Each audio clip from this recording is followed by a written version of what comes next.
bilang orang Jawa gampang diterima dimanapun mereka berada. Namun pada kenyataannya, sebenarnya orang Jawa tidak mutlak disukai oleh semua orang di Indonesia. Aceh adalah salah satu daerah yang bisa dibilang kurang bisa menerima orang Jawa.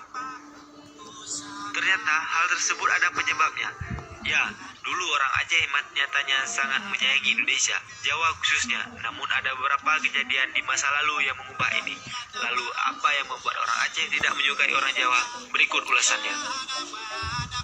Sebelum kita lanjut, seperti biasa bagi kalian yang belum berlangganan, silahkan tekan tombol subscribe untuk sama-sama kita menginformasikan kepada yang lain sekilas pengetahuan. Yang pertama, janji kepada rakyat Aceh yang diingkari. Aceh bukanlah daerah yang terjajah. Secara logika mereka sebenarnya dulu bisa berdiri sebagai negara sendiri. Tapi tidak, rakyat Aceh justru memberikan dukungan penuh kepada Indonesia dan kemudian bergabung pula menjadi satu kesatuan.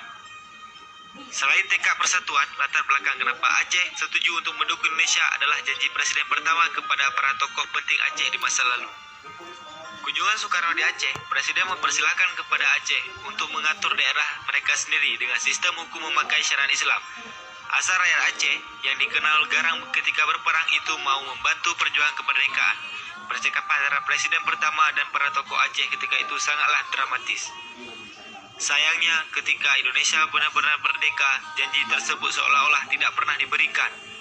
Bahkan di tahun 1951, Provinsi Aceh dibubarkan dan kemudian disatukan dengan Provinsi Sumatera Utara. Kebetulan sekali Presiden pertama adalah orang Jawa, itu juga mempengaruhi ketidaksukaan orang-orang Aceh kepada masyarakat Jawa. Yang kedua, Aceh pernah berjasa besar bagi bangsa. Salah satu alasan kenapa eksistensi kemerdekaan bisa terjaga adalah karena adil rakyat Aceh. Ya, mereka pernah patungan agar perjuangan Indonesia bisa terus digulirkan. Bahkan hanya dari mengumpulkan emas-emas orang-orang Aceh, Indonesia akhirnya punya pesawat pertama. Aceh ibarat lumbung emasnya, Indonesia dikala negara masih sangat sulit. Namun lagi-lagi Aceh sepertinya diperlakukan dengan tidak patut, janji yang tidak pernah diterrealisasi. Hal tersebut sepertinya menjadi sebuah yang menyakitkan bagi orang-orang Aceh. Dan atas alasan ini pula timbul rasa ketidaksukaan kepada pemerintah, khususnya orang-orang Jawa yang mayoritas adalah pembesar negara. Yang ketiga, kisah Daud Bereh yang mengenaskan. Daud Bereh adalah tokoh penting dalam perjalanan sejarah Aceh. Beliau adalah seorang ulama besar sekaligus pejuang hebat yang tekadnya begitu kuat. Karena lewat dirinya lah rakyat Aceh tanpa perlu bertanya langsung membantu Indonesia. Daud Bereh sangat disegani sebagai tokoh pembesar, namun di akhir hidupnya Daud Bereh mengalami banyak kenaasan.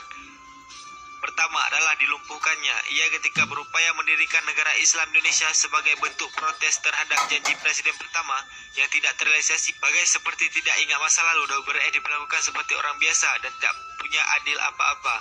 Peristiwa itu juga sedikit banyak membuat rakyat Aceh merasa jengah. Yang keempat, Aceh dijadikan dom oleh Presiden Soeharto. Lepas masa pemerintahan Presiden pertama, Indonesia kemudian dipimpin oleh seorang Soeharto. Presiden kedua ini juga dianggap sebagai biang kebencian rakyat Aceh kepada orang Jawa. Pasalnya, Soeharto pernah menjadikan tanah Serambi Mekah ini sebagai dom, daerah operasi militer. Konflik di Aceh, daerah operasi militer atau dom sendiri dilakukan sebagai aksi munculnya GAM, Gerakan Aceh Merdeka. Soeharto pun bertindak represif dengan mengirimkan tentara dalam jumlah yang lumayan besar. Konflik ini berlangsung cukup lama, mulai dari tahun 90-an dan berakhir di 1998. Korbannya sendiri berkisar sampai ribuan, dan umumnya justru warga sipil.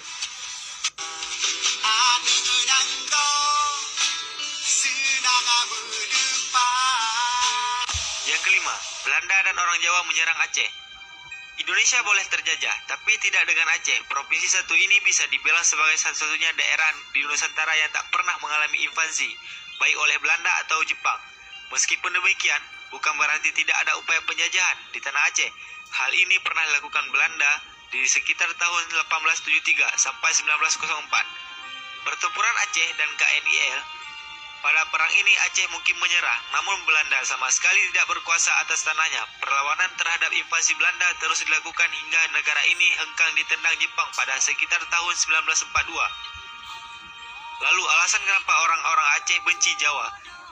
Fakta, kalau pasukan Belanda yang dibawa untuk menyerang Aceh berasal dari KNIL. KNIL sendiri terdiri dari orang-orang Indonesia dan sebagian besar adalah orang Jawa.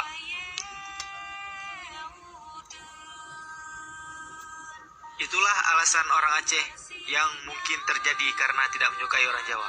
Belajar dari sejarah adalah hal penting. Belajar dari kesalahan orang dulu akan membuat kita lebih baik antara Aceh dan Jawa. Meskipun dulu mungkin sempat bersih tegang lantaran kejadian sejarah yang sensitif, ini sepertinya sudah tidak ada lagi.